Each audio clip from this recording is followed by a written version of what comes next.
मिर, मिर्जा जी ने बिना रुके हुए जवाब दिया। वह गरीब बोझ लिए इतनी तेजी से चला जा रहा है, हम क्या अपना बदन लेकर भी उसके बराबर नहीं चल सकते? लकड़हारे ने हिरन को एक ठूंठ पर उतार कर रख दिया था और दम लेने लगा था। मिर्जा साहब ने आकर पूछा, थक गए क्यों? लकड़हारे ने सकुचाते हुए कहा, बहुत भारी है सरकार। तो लाओ कुछ दूर मैं ले लूं। लकड़हारा हंसा। मिर्जा डील डौल में उससे कहीं ऊंचे और मोटे ताजे थे, फिर भी वह दुबला पतला आदमी उनकी इस बात पर हंसा। मिर्जा जी पर जैसे चाबुक पड़ गया।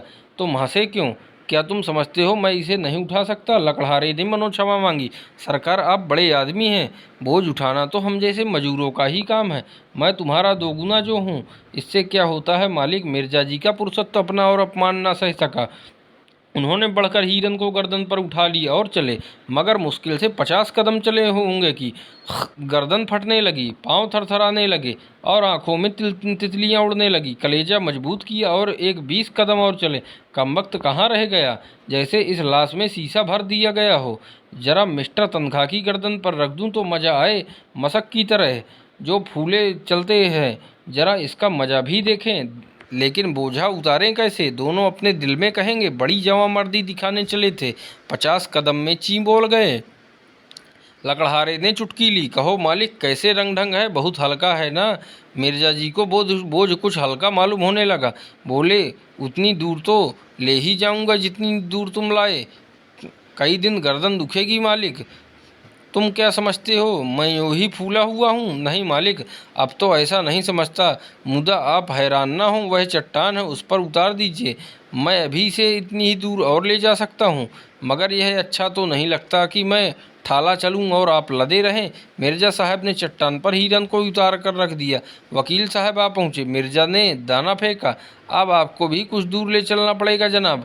वकील साहब की नज़रों में अब मिर्जा जी का कोई महत्व न था। बोले, मुआफ़ कीजिए, मुझे अपनी पहलवानी का दावा नहीं है, बहुत भारी नहीं है सच।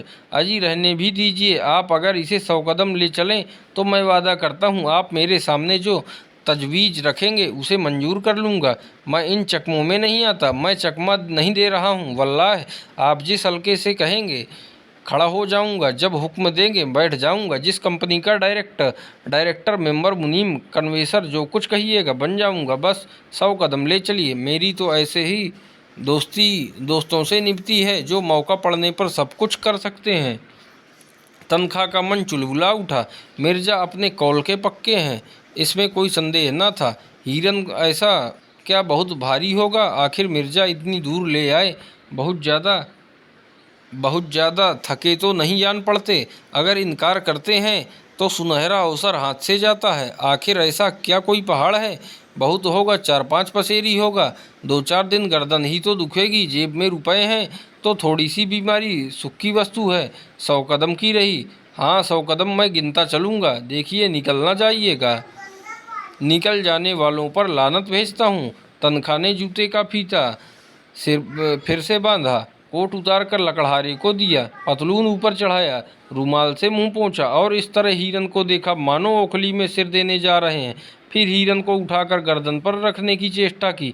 2-3 बार जोर लगाने पर लाश गर्दन पर तो आ गई, पर गर्दन न उठ सकी। कमर झुक गई, हाँफ उठे और लाश को जमीन पर पटकने वाले थे कि मिर्जा ने उन्हें सहारा देकर आगे बढ़ाया। तनखा ने एक पग इस तरह उठाया जैसे दलदल में पांव रख रहे हों। मिर्जा ने बढ़ावा दिया, शाबाश मेरे शेर, वाह शेर। तनखा ने एक डग और रखा, मालूम हुआ गर्दन टूटी जाती है। मार लिया मैदान, शाबाश, जीते रहो पट्टे। तनखा 2 डग और बढ़े, आंखें निकली पड़ती थी। बस एक बार और जोर मारो दोस्त। 100 कदम की शर्त गलत, 50 कदम की ही रही। वकील साहब का बुरा हाल था। वह बेजान हिरन शेर की तरह उनको दबोचे हुए उनका हृदय रक्त चूस रहा था। सारी शक्तियां जवाब दे चुकी थी। केवल लोभ किसी लोहे की धरन की तरह छत को संभाले हुए था। 1 से 25,000 तक की गोटी थी, मगर अंत में वह सहतीर भी जवाब दे गई। लोभी की कमर भी टूट गई। आंखों के सामने अंधेरा छा गया, सिर में चक्कर आया और वह शिकार गर्दन पर लिए पथरीली जमीन पर गिर पड़े। मिर्जा ने तुरंत उन्हें उठाया और अपने रूमाल से हवा करते हुए उनकी पीठ ठोकी। जोर से यार, तुमने खूब मारा, लेकिन तकदीर के खोटे हो। तनखा ने हाँफते हुए लंबी सांस खींचकर कहा, आपने तो आज मेरी जान ही ले ली थी। दो मन से कम ना होगा ससुर। मिर्जा ने हंसते हुए कहा, लेकिन भाईजान मैं भी तो इतनी दूर उठाकर लाया ही था। वकील साहब ने खुशामद करनी शुरू की, मुझे तो आपकी फरमाइश पूरी करनी थी। आपको तमाशा देखना था, वह आपने देख लिया। अब आपको अपना वादा पूरा करना होगा। आपने मुआवजा कब पूरा किया? कोशिश तो जान तोड़कर की, इसकी सनद नहीं। लकड़हारे ने फिर हिरन उठा लिया और भागा चला जा रहा था। वह दिखा देना चाहता था कि तुम लोगों से कांख कूंक कर 10 कदम उठे, इसे उठा लिया तो यह न समझो कि पास हो गए। इस मैदान में मैं दुर्बल होने पर भी तुमसे आगे रहूंगा। हाँ, कागज तुम चाहे जितना काला करो और झूठे मुकदमे चाहे जितने बनाओ। एक नाला मिला जिसमें बहुत थोड़ा पानी था। नाले के उस पार टीले पर एक छोटा सा 5-6 घरों का पुरवा था और कई लड़के इमली के नीचे खेल रहे थे। लकड़हारे को देखते ही सबों ने दौड़कर उसका स्वागत किया और लगे पूछने, किसने मारा बापू, कैसे मारा, कहाँ मारा, कैसे गोली लगी, कहाँ लगी, इसी को क्यों लगी और हिरनों को क्यों ना लगी। लकड़हारा हूँ करता इमली के नीचे पहुंचा और हिरन को उतारकर पास की झोपड़ी से दोनों महानुभावों को लिए खाट देने दौड़ा। उसके चारों लड़कों और लड़कियों ने शिकार को अपने चार्ज में ले लिया और अन्य लड़कों को भगाने की चेष्टा करने लगे। सबसे छोटे बालक ने कहा, यह हमारा है। उसकी बड़ी बहन ने कहा, जो 14-15 साल की थी।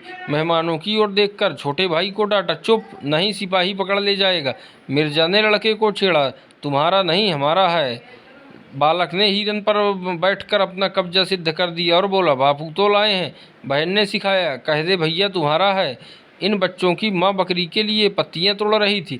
दो नए भले आदमियों को देखकर जरा सा घूंघट निकाल लिया और शर्माई की। उसकी साड़ी कितनी मैली, कितनी फटी, कितनी उटंगी है। वह इस वेश में मेहमानों के सामने कैसे जाए? और गए बिना काम नहीं चलता, पानी वानी देना है।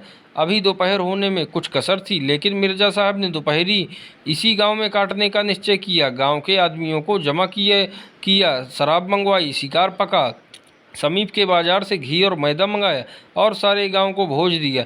छोटे बड़े स्त्री पुरुष सबों ने दावत उड़ाई। मर्दों ने खूब शराब पी और मस्त होकर शाम तक गाते रहे। मिर्जा जी बालकों के साथ बालक, शराबियों के साथ शराबी, बूढ़ों के साथ बूढ़े, जवानों के साथ जवान बने हुए थे। इतनी ही देर में सारे गांव ने उनका इतना घनिष्ठ परिचय हो गया था मानो यहीं के निवासी हों। लड़के तो उन पर लदे पड़ते थे। कोई उनकी फुदनेदार टोपी सिर पर रखे लेता था, कोई उनकी राइफल कंधों पर रखकर अकड़ता हुआ चलता था, कोई उनकी कलाई की घड़ी खोलकर अपने कलाई पर बांध लेता था। मिर्जा ने खूब देसी शराब पी और झूम झूम कर जंगली आदमियों के साथ गाते रहे।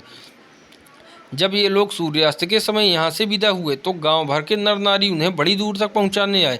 कई तो रोते थे। ऐसा सौभाग्य उन गरीबों के जीवन में शायद पहली बार आया हो कि किसी शिकारी ने उनकी दावत की हो। जरूर यह कोई राजा है, नहीं तो इतना दरियाव दिल किसका होता है। इनके दर्शन फिर काहे को होंगे। कुछ दूर चलने के बाद मिर्जा ने पीछे से फिर कर देखा और बोले, बेचारे कितने खुश थे। काश मेरी ज़िंदगी में ऐसे मौके रोज आते। आज का दिन बड़ा मुबारक था। तनख्वाह ने बेरुखी के साथ कहा, आपके लिए मुबारक होगा, मेरे लिए तो मनहूस ही था। मतलब कि कोई बात न हुई। दिन भर जंगलों और पहाड़ों की खाक छानने के बाद अपना सब मुँह लिए लौटे जाते हैं। मिर्जा ने निर्दयता से कहा, मुझे आपके साथ हमदर्दी नहीं है। दोनों आदमी जब बरगद के नीचे पहुंचे तो दोनों टोलियां लौट चुकी थी। मेहता मुंह लटकाए हुए थे, मालती वीवंशी अलग बैठी थी। जो नई बात थी, राय साहब और खन्ना दोनों भूखे रह गए थे और किसी के मुंह से बात न निकलती थी। वकील साहब इसलिए दुखी थे कि मिर्जा ने उनके साथ बेवफाई की। अकेले मिर्जा साहब प्रसन्न थे और वह प्रसन्नता अलौकिक थी। तो दोस्तों, ये हमारा गोदान उपन्यास का 7वां भाग था। तकनीकी वजह से वीडियो जो 7वें भाग का पहला वीडियो है उसको तकनीकी वजह से दोस्तों थोड़ा सा रुक गया था, तो उसका शेष भाग इस वीडियो में है। तो दोस्तों आप लोग पूरा वीडियो देखिए। तब तक अगले वीडियो में मिलते हैं गोदान उपन्यास के 8वें भाग में। तब तक आप वीडियो देखिए और अपनी पढ़ाई निरंतर जारी रखिए। तब तक के लिए धन्यवाद दोस्तों।